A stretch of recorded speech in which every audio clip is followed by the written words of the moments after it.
Your critique of the 2021 XRUK strategy, and I loved that idea you put in there of like some kind of formal, if I remember correctly, some kind of formal winding up ceremony could be a really powerful thing. And I'm not sure that would ever happen, but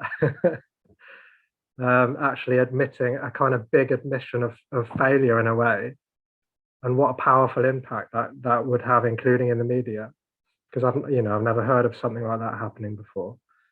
I'm going to have my last XR meeting tomorrow. Oh, really? Which is a debrief from the demands evolution group process. It was meant to be like March and April, and March and April dragged on into May, June, July, August, and we just about got some new demands in a proposal form just before the rebellion, and then it was all put on hold of, well, it's too late, we're doing the rebellion now. And then things just took a while to organize with COP and everything, and busyness. Took a while to make this debrief happen. So this process is a incomplete process. We never got to the point of actually bringing a proposal to the Hive for the Hive to consider. And honestly, I think the thing that we did come out with, or the thing we got closest to, was a bit flat and soulless. Okay. There were workshops in early August that were put out to the movement in ways to get feedback from people, and there's a whole week of workshops at that time. So that was the way that we. Okay. The group had tried to reach out and get more input from the wider movement. But yeah, I think one of the workshops had at least like 50 people in it. Okay, well that's good, yeah.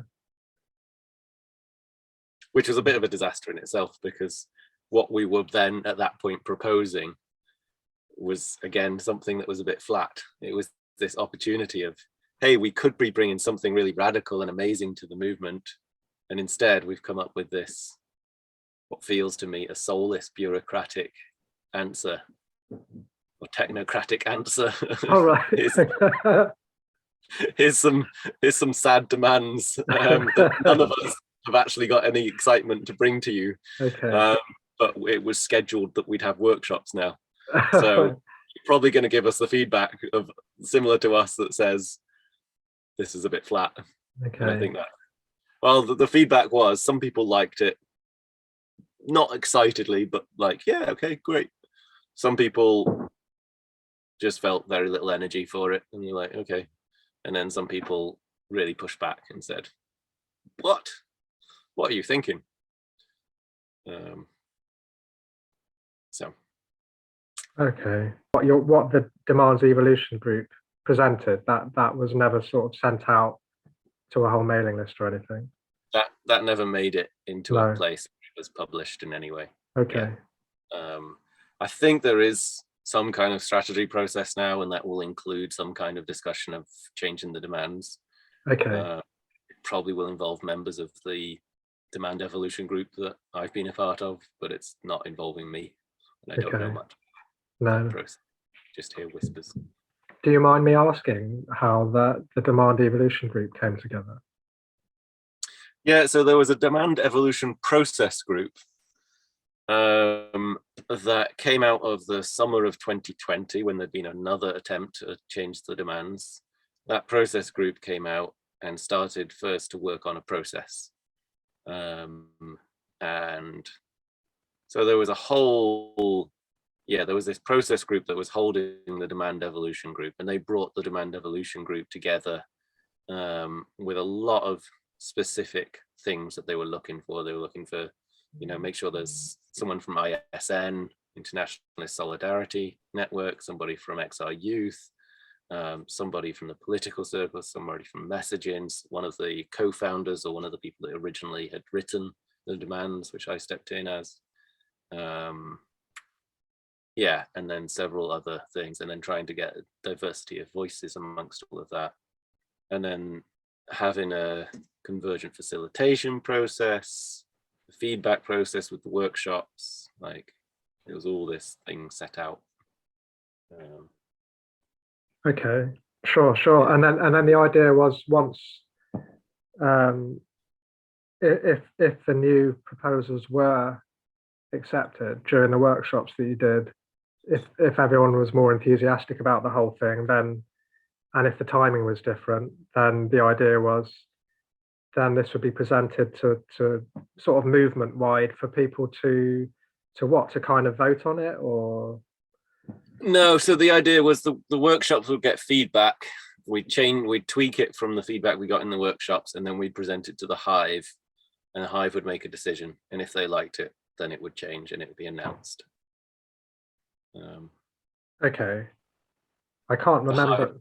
I can't remember what the. I can't remember. I thought the hive. Sorry, I thought the hive referred to. Doesn't the hive refer to like a group with representatives from all the circles?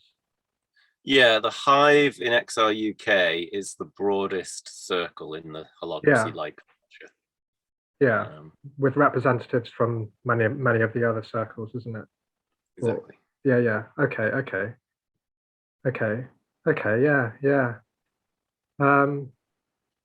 Have you any more ideas on? I mean, I don't know if you even want to talk about this any further, but if you do, have you any ideas on any other ideas on why it kind of fell flat or didn't? Yeah. I spent today and yesterday writing up like a process work perspective analysis on the process. I think for the most part, what I will say, and that's like 6,000 words that I managed to write up, so I won't go into all of that. You can if you want. I'm not sure well, how much time I've got. I think the thing that I think is important to say is when we got into times of conflict or tension in the group, rather than really holding us down in that place, for us to really explore that and to see what emerged from that creativity as a group, and as the process of convergent facilitation, as the facilitator, we tended to shy away from that, and we avoided the tension, and we avoided discussion and conversation, and we avoided getting into things so much. And I think that's part of the structure of convergent facilitation, at least how I've seen it modeled. Partly us as a group, where there was big edges to being in direct relationship, there was edges to conflict, that just made it so that people didn't want to do it. They felt like if we were in conflict, then something had gone wrong, which is a very common societal thing, right? So yeah, I think that's the main learning for me is, wow, if you want signals to evolve, if you want creativity to come, if you want new things to emerge, then you really have to hold down those who are taking part into a place where there is the possibility to really have the interactions and have the conflict, and get through the wisdom of it. We didn't do that. Okay. Yeah, especially when it's such a weighty central subject, such a core part of the movement, obviously, is the demands, of course. So I mean, but you know, who you know, it wouldn't be easy to succeed at that. No, no, this is the third attempt in the UK, and there's been dozens of attempts around the world and various results from that. So it's not, we entered into a place of high tension, a field of high tension, and then we had a avoidance strategy. It didn't really work for moving through that field and navigating it skillfully. Yeah. So. Were there any representatives who from anywhere who suggested? I mean, I might have suggested not having demands anymore, and just kind of not demanding anything of the government as such. That was one of the discussions, and I brought that piece quite strongly of saying, yeah, demands imply a threat, and therefore it's not a part of our non-violent culture, non-violent discipline. The suggestion that I eventually came out with was callings. These are our 3 callings, or our 4 callings. This is what we're calling of ourselves, of society, of, you know, of everybody around. But that conversation got a little bit pushed to the side and then petered out. So, but yeah, I think there is something that says movements need to go beyond demands, and it's not having nothing to say beyond we are the 99%, like Occupy kind of got to a point. Oh yeah, we don't know what we're saying. We don't know what we're asking for. I think it's important to ask for. It's just the way, the manner in which is, rather than asking, it's calling into our higher selves or our greater purpose. And okay, that's really interesting, because that isn't what I meant. I mean, I do see that does resonate with me, what you said, but when I talk about not making demands, what I mean is not giving the government that power, that not empowering them, because clearly nation states, national governments haven't historically responded very well, and also might be structurally incapable of responding very well. And so when I suggested not to make demands of the government, my own kind of perspective was more of a, you could say, social anarchist, social ecologist idea of dual power, and creating what we want in the shell of the old, but still sticking to those. It could be a subtle rephrasing of, instead of we demand that the government tell the truth, it could be we intend to tell the truth so ubiquitously in society, which will work towards a point where the government will have no choice but to. But you might say that's threatening, but it's and it may well be still threatening in your terms. And maybe I am a bit more aggressive than you in some ways, but yeah, the idea of just starting to create sort of alternative structures in a big way. And I know that this work has been going on for a long time already, but perhaps more people would engage in it if we stopped making any demands of governments and stopped thinking that they're going to sort things out. But maybe that's a bit too utopian, or. Well, that's why I like the idea of callings, because we're not calling to the government, we are calling to everybody. It's calling to ourselves, right? Let's not externalize all of our problems and put them on the government and then ask them to do something about it, right? All of us have got to change. Okay. And it calls us all to tell the truth. It calls us all to act now, or whatever the demand is. It's something that we ask of ourselves. Okay. Now. Yeah, well, that there's an alignment there then in that case, because I misunderstood. I guess, yeah, I should have known you weren't just referring to callings to the government. Yeah. Yeah. So tomorrow's the last kind of debrief from the process. Yeah. And how do you feel about that it's coming to an end? This is your last XR meeting period, the way you said it, as if you really wanted to step out. Yeah, I really feel that my time with XR is coming to an end. I no longer see XR as being an organism that will be able to manifest the kinds of visions that I'm interested in. Okay. And so it will continue to be a pressure maker in parts of society. And I doubt it's going to do a final step down and declare failure or something like that. I would be amazed if it does. Yeah. But yeah, I think it's time to go back to the drawing board a little bit, at least for myself. And I think quite a number of people are doing that. My recent article resonated quite strongly with some people. And it gave permission for people to step back and go, okay, maybe I need to get a little bit of space and gain a new perspective and look at some other inquiries rather than just putting my energy into this one space. Great. So yeah, how do I feel about it? I'm excited that it's coming.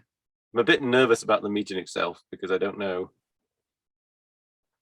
It's one of those things that there's been a culture in the group that, or maybe I'll hold that in myself and I'll just allow that to to see what comes with it.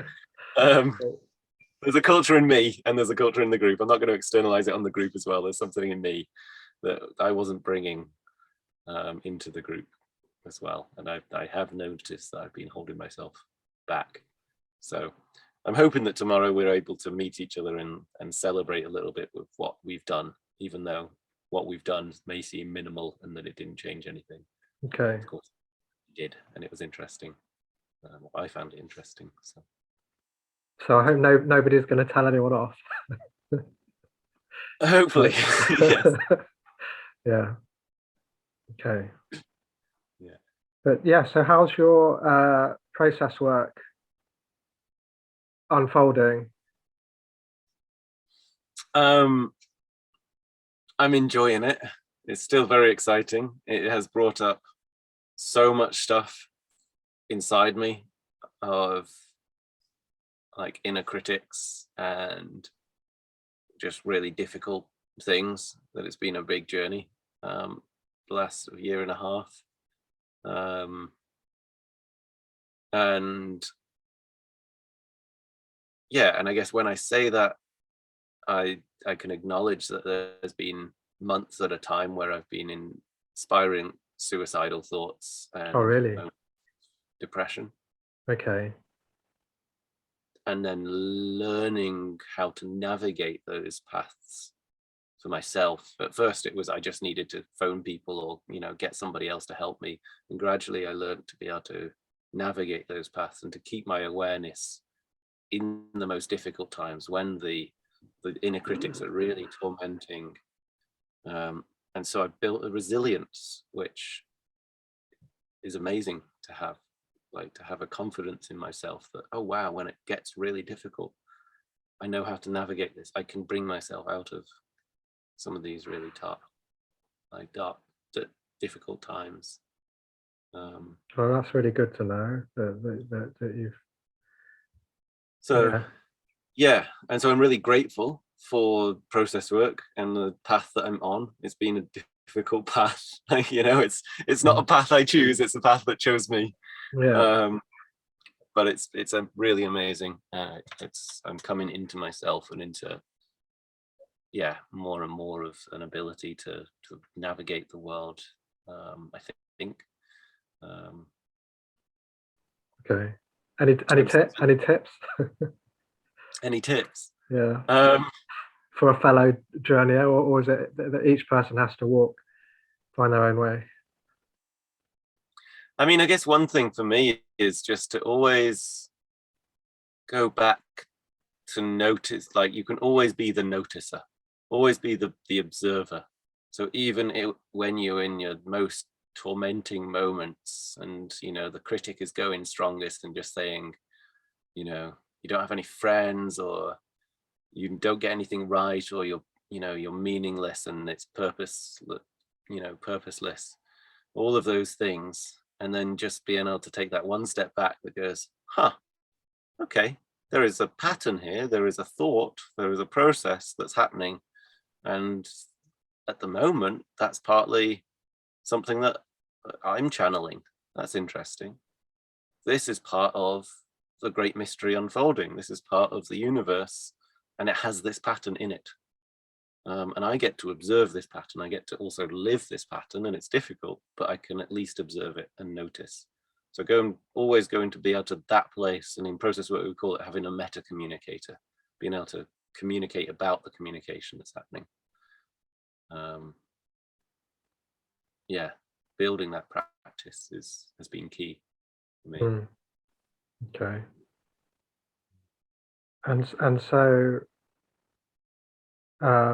after tomorrow, do you have a kind of feeling of excitement that, I mean, have you potentially got more space opening up, or have you already committed yourself to lots of other things following tomorrow? No, I mean, since August, I've not been doing XR. This is my one thing, really. Oh, okay, yeah.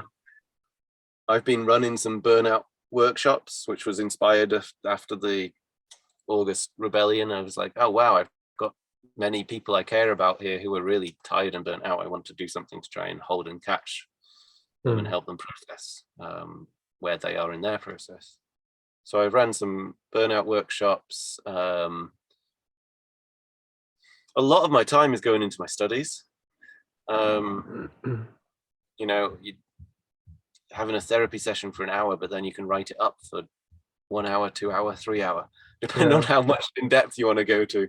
And then, you know, with supervision, mentoring, seminars, extra supervision online and classes and all the other, and then there's all the other learning things that I want to be doing. I'm, you know, doing a wild feminine course through the Advaya Institute at the moment, which is amazing. That's Tuesday night, so I've just finished that. That's why it's present. Yeah, so nothing is. My time is not highly pressured at the moment, but it does seem full. There's a lot of things that I can be doing, and there's always things, you know, that I could be doing. And I've not got round to doing reading yet, for example. I want to pick up my stack of books, which is just a growing pile of books that I'm not reading. Yeah. So this is my study week writing stuff, and hopefully next week is my study week reading stuff. I wondered what you were going to say then. I'll pick up my big stack of books and just shove them into my head and hope that they all just go in there without me having to read them. Put them into a blender and drink them. And yeah, exactly. Yeah, that would be handy. So do you have any kind of feeling of? Oh well, no, I guess you've already answered that. So you haven't been involved with XR so much recently, anyway. So yeah, so it's been a slow disengagement then. There are some things that are interesting for me. Okay. And these are sort of experiments, right? Where before Extinction Rebellion, Rising Up existed as an experimental group, and we tried things out, and we pushed the boundaries of acceptable activism. We thought what the activist scene was, and then we said, okay, so what do we go that's a little bit beyond that and push that? And to me, what I'm looking into now is the activist scene has changed. XR has changed something. It's ratcheted up something, and that's great. And now it's also been, as my article said, largely integrated by mainstream society, media, politics. So what's the next step? Or what can be some of the next steps? And I don't know the answer to this, right? But I think it's time to experiment. The experiment this time that I'm getting involved in and interested in. Oh yeah. It's where do I go? It's been called an experiment into the miraculous. This to me is what I consider the edge of activism at the moment. Okay. So it's the best way I can apply myself as an activist. Okay. And that's why I'm doing it. So I wouldn't say it's a retreat from, like, I don't see a way for us to continue interacting sort of in the streets with the police at the moment that is effective and is useful. Yes, do protest. Yes, lock onto things, yes, block things, yes, sit down in streets, go ahead and do that. Yeah. And we still need that to be happening in some way, because, you know, at the moment, the push from the sort of towards authoritarianism and fascism is so strong in the world that we need the pushback Yeah. in some way. We need people going, whoa, whoa, whoa, whoa. But Yeah. we've also, I think what I'm admitting is that it's not working and ground is being lost. Yeah. Yeah, we seem to be spiraling really quickly into like multiple authoritarian states around the world. Right. Yeah. Exacerbated by COVID and the sort of the things around vaccinations that are happening as well. That people are accepting that they just need to show their QR code to sit down and eat, right? Well, what else is going to be once we're showing that to sit down and eat? What else do we start to show in order to be able to eat? And you move to a social credit system, or, you know, it's like we're slipping into something really quickly, and we need to be awake to that and alert. And yeah, we do what we can, and that might be that some go on the streets, and I applaud that. I've chosen to do something else because I think this is what calls me, and I've got a particular skill set that I can use in this particular way. I think it's early days, and there are some of us who are really excited about it, and there's also people that have been working at this in this way and at this level for a long time. You know, some of the people I'm talking to are Indigenous people who have, you know, the lines that have done this for a long, long time, as, you know, as time immemorial, or, you know, as long as they've needed to, and are developing it consistently and researching as well. But yeah, I remember reading something once about how we've lost, how we've lost mystery in modern culture, kind of. This is something that Murray Bookchin, who I've been reading and, as I said, really admire.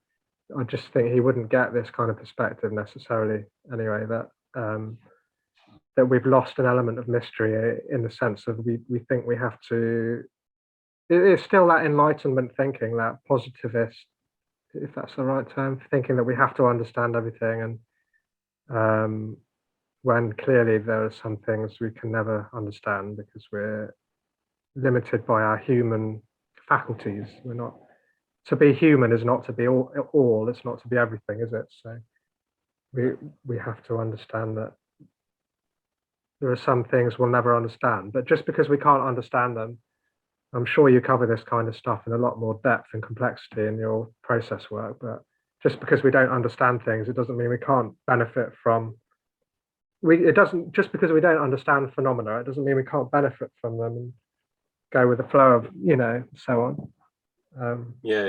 And we can, we don't understand how, like, some of the trauma release exercises and the EMDR, the eye. Oh yeah, right, yeah.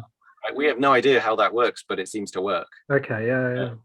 And in similar way, there's so much swirling around in this universe that we have no idea, but we can observe that sometimes when you do things, synchronicities happen or unexpected events occur, or I suspect that Bookchin, I know a little bit but not very well, is very much focused on the sort of consensus reality, the manifest world. Yeah.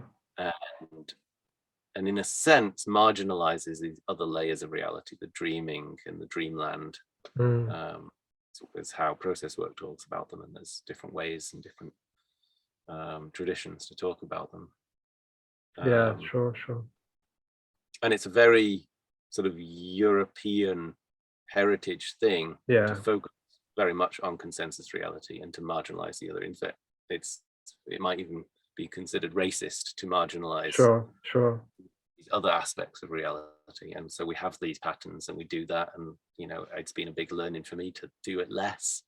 And I think every time I am surprised by synchronicity, points out, oh, that's my edge, my racist edge to the dreaming.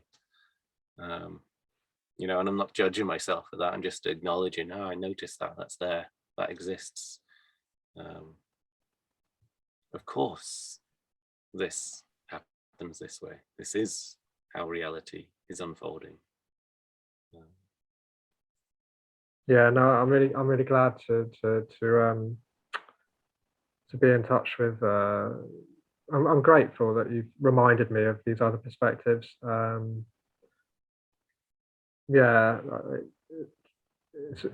it's all about integration for me. I think that might have been something else that Jung said. I don't know, but that the purpose of life is to integrate the self, or that's one of the main purposes of our lives. Is to integrate, and integrating that part of me which resonates with what you're saying and understands these different perspectives with the part of me that loves Bookchin's work and thinks that he's got a really great analysis of everything. This is like a tricky integration. Yeah. If not impossible. But he's got a really good analysis of consensus reality. Yeah, right. Seems to have, and racism and hierarchy and everything. But at the same time, I do understand there's a colonial element in there's just colonialist. our perspective onto reality and our framework or our lens, and there's other ways to look at it. Yeah, of course, yeah. I was going to say something else on that, but it's gone. Oh yeah, just it's interesting. I don't think I'll ever get my head around Extinction Rebellion, even though I try to. But I think the best way I can get my head around the movement as it's grown is by still retaining a bit of distance from it and trying to be like a friend, but a critical friend to those who will listen, but who would listen to me and what have I got to say? I don't know really, but at least providing a bit of forum for people who I feel are sometimes ignored or under-platformed or whatever. But part of my confusion is knowing that people like yourself were central to starting the movement with the perspectives that you have. And yet, the way XR has unfolded to me has been quite, well, no, of course not universally, but there's an element in XR which is quite mechanistic, deterministic of how social movements work, like really not taking in the perspectives you're talking about perhaps enough sometimes. But I really don't know whether that's just a kind of too much of a loose criticism that's not really, I mean, obviously we have to deal with certain like physical and political realities and so on, but yeah, just the kind of determinism of the theory of change, I guess I'm getting at. I mean, I've changed as well, right? When I came into XR, I was thinking in consensus reality terms, and I hadn't really. I barely started process work, and I barely started my medicine path, and I barely started all these other things, and so yeah, there was a sense of it is mechanism. If we get 1,000 people arrested, then this thing will happen. If we hold it for 2 weeks, then we expect this to happen, right? There was a if-then causal thinking that was very much baked into the XR strategy. I've changed. I've lost a partner in that time. I've had to grapple with life and death. I've gone through all of these crazy processes in myself, and all of the therapy and all of the learning, and so I'm in a very different place than I was a year ago, 2 years ago, certainly 4 years ago. Yeah, no, of course, it's a very kind of common human failing I've just exhibited, that I guess that we forget how much other people have changed often, and we think it's just us that who's changing. Everyone else is staying static. Right. You look roughly the same. Yeah, exactly. Yeah. Although you've changed your hair and your beard quite a lot in the time I've known you. Yeah. So sorry for that kind of. That was implicit, I guess, in what I said. But No. I mean, I know you've changed, but it's just hard to grasp how much someone has changed when you're not them, or when you don't know them that closely. I mean, it's not like we spend a lot of time together, is it? So, Right. um, Right. Before Lizzie died, my partner died. yeah, Up until that point, I was really in a place where I thought that once you die, and there is no afterlife, and that was coming quite strongly from a previous time when I'd really been in a fundamentalist Christian culture, which believed it was all about the afterlife. So then I went into reaction against and said, well, it's nothing. And then Lizzie died, and I had a relationship with a being that I couldn't deny.